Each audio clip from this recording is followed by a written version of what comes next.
आपका एक बार फिर से स्वागत है। सीधे बड़ी खबर की ओर रुख करेंगे। सूरत से बड़ी खबर निकलकर सामने आ रही है, जहां टेक्सटाइल मिल में आग लगी है।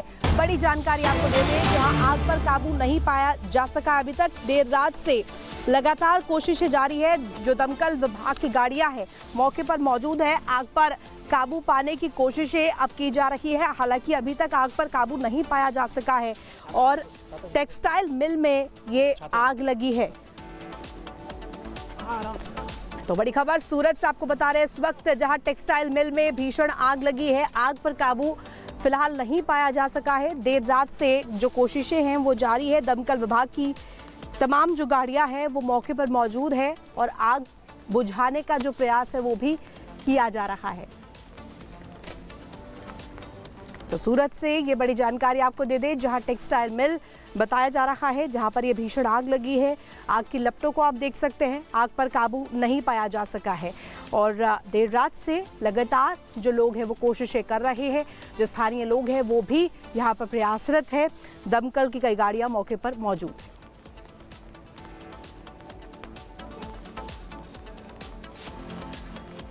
तो देखिए, बड़ी जानकारी आपको दे रहे हैं, साथ ही साथ तस्वीरें निकलकर सामने आ रही है। आग की लपटों को आप देख सकते हैं। लगातार जो तमाम कोशिशें हैं वो भी की जा रही है। दमकल विभाग की तमाम गाड़ियां मौके पर पहुंची हुई हैं। आग पर काबू पाने के जो हर प्रयास है वो भी किए जा रहे हैं। जद्दोजहद आग पर काबू पाने की लगातार की जा रही है। जो लपटें हैं वो भीषण किस तरीके से नजर आ रही है आप देख सकते हैं। और सूरत से बड़ी जानकारी, जहाँ टेक्सटाइल मिल में ये भीषण आग लगी है। और अब खबर थाईलैंड से है, जहां से एक हैरान कर देने वाली तस्वीर सामने आई है। एक स्कूल वैन जो कि गुजर रही थी रास्ते से, उसका गेट अचानक से खुल जाता है और बच्चा जमीन पर, सड़क पर गिर जाता है। गनीमत रही कि उस दौरान रेड लाइट थी, सारी गाड़ियां रुकी हुई थी, वरना कोई बड़ा हादसा हो सकता था। इसके बाद एक महिला आती है और उस बच्चे का हाल चाल भी जानती है। तो ये तस्वीरें भी आपको दिखा रहे हैं कि किस तरीके से यहाँ थाईलैंड में एक बड़ा हादसा होते होते टल गया। एक मासूम बच्चा जो कि स्कूल से लौट रहा था, स्कूल वैन में सवार था और अचानक स्कूल वैन का गेट खुल जाता है। बच्चा बीच सड़क पर गिर जाता है और उसके बाद रेड लाइट की वजह से सारी गाड़ियां रुकी रहती है, वरना कोई बड़ा हादसा हो सकता था। उसी के बाद एक महिला आती है, बच्चे को संभालती है, उसका हालचाल जानती है और एक ये बड़ा हादसा इस तरीके से होने से टल जाता है। देखिए किस तरीके से जो स्कूल वैन थी उसका जो गेट है वो खुल जाता है और बच्चा अचानक से बीच सड़क पर गिर जाता है। आसपास से कुछ गाड़ियां भी गुजरती हुई दिखाई दे रही हैं, लेकिन इसी दौरान रेड लाइट हो जाती है और अंधेरा भी रहता है। इस वजह से ये बड़ा हादसा हो सकता था, लेकिन अच्छी बात यह है कि ये हादसा टल गया। रेड लाइट उसी वक्त हो जाती है और इसी के साथ ये हादसा टल जाता है। तो सड़क पर ये बच्चा गिर जाता है, बाल बाल हालांकि बच गया। महाराष्ट्र के पुणे से अब खबर, जहां महिला के साथ जो दरिंदगी की गई, अब इसके जो प्रमाण है वो भी धीरे धीरे कर बाहर आने शुरू हो गए हैं। सीसीटीवी कैमरे खंगाले गए और जो आरोपी है उन पर भी अब कार्रवाई का हंटर चलने लगा है। और इसके साथ साथ आपको बता दें, 23 सुरक्षा जो गार्ड है उन पर भी कार्रवाई की जो तलवार है वो अब चलती हुई नजर आ रही है। रिपोर्ट के जरिए खबर आपको दिखाते हैं।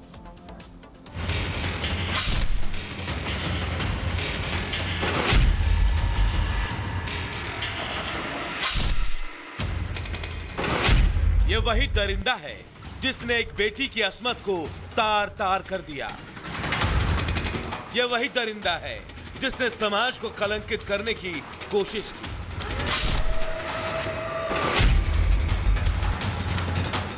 अब उस दरिंदे को पुलिस चप्पे चप्पे पर तलाश रही है। मंगलवार का दिन था, सूर्य दस्तक देने वाला था। घड़ी की सुई सुबह के 5:30 पर थी। पीड़िता स्वारगेट बस स्टैंड पर गांव जाने के लिए बस का इंतजार कर रही थी। उसी वक्त आरोपी गलत जानकारी देकर महिला को बस में बिठा लेता है और फिर बस में आरोपी वो घिनौनी हरकत करता है जो इस सभ्य समाज में अस्वीकार है। पीड़िता जिंदगी और मौत के बीच जूझ रही है। आरोपी फरार है। स्वारगेट एसटी बस स्टैंड के 23 सुरक्षा गार्ड्स को सस्पेंड कर दिया गया है। इतना ही नहीं, 1 हफ्ते के भीतर जांच रिपोर्ट सौंपने को कहा गया है।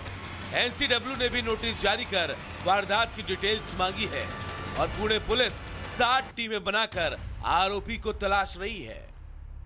तो वो लड़की यहाँ पर आई पुलिस स्टेशन में और उसने हमारे पास ये कंप्लेंट की। उसके बाद हमने इमीडिएटली सीसीटीवी फुटेज वगैरह निकाला, सब ट्रेस आउट किया। उसमें जो आरोपी है वो पहचान लिया गया है, उसको वो निष्पन्न हुआ है इसमें। इस वारदात के बाद पुणे के लोगों में गुस्सा है।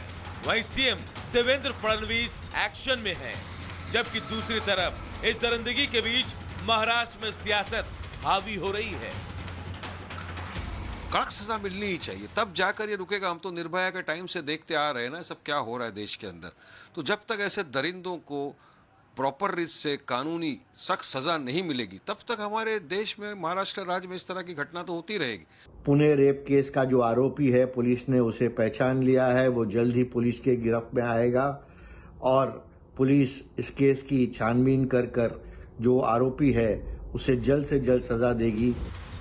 सियासत तो होती रहेगी, लेकिन जहां तक आरोपी का सवाल है तो उसके नाम पर पहले से भी कई मामले दर्ज हैं। और एक बार फिर इस वारदात को अंजाम देने के बाद पुलिस आरोपी को दर-दर ढूंढ रही है। कोशिश यही है कि आरोपी को गिरफ्तार कर उसके अंजाम तक पहुंचाया जाए। Bureau report, Republic Bharat. और अब बात करेंगे दिल्ली विधानसभा सत्र की। दिल्ली विधानसभा सत्र का आज तीसरा दिन है और इसके भी हंगामेदार रहने के आसार है, जैसे बाकी 2 दिन हंगामेदार रहे हैं। अब ऐसे में माना ये जा रहा है कि 14 में से जो कुछ रिपोर्ट्स छूट गई हैं सीएजी की, वो भी टेबल की जाएंगी और डिप्टी स्पीकर का चुनाव भी आज ही होना है। तो हंगामेदार सत्र ये हो सकता है आज भी।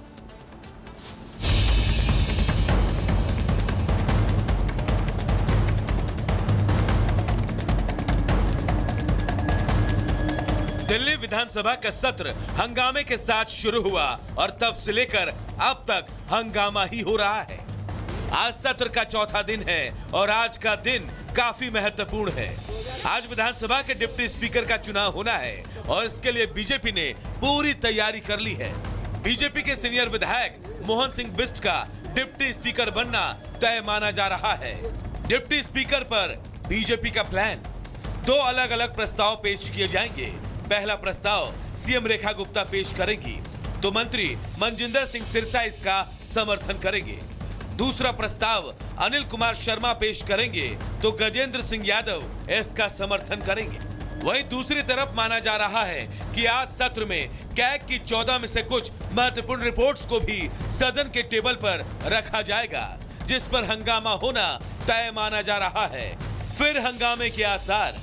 कैग की कुछ रिपोर्ट्स आज टेबल पर रखे जाएंगे शीश महल, मोहल्ला क्लिनिक और DTC report.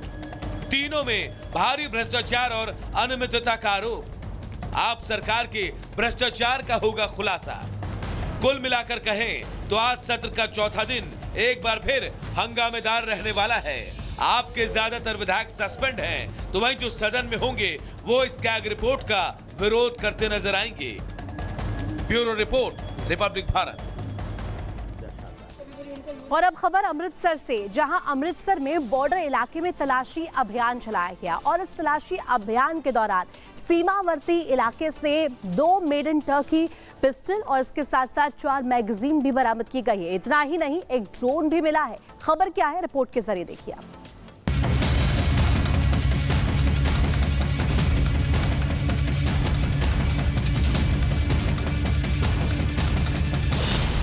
Zigana pistol, magazine,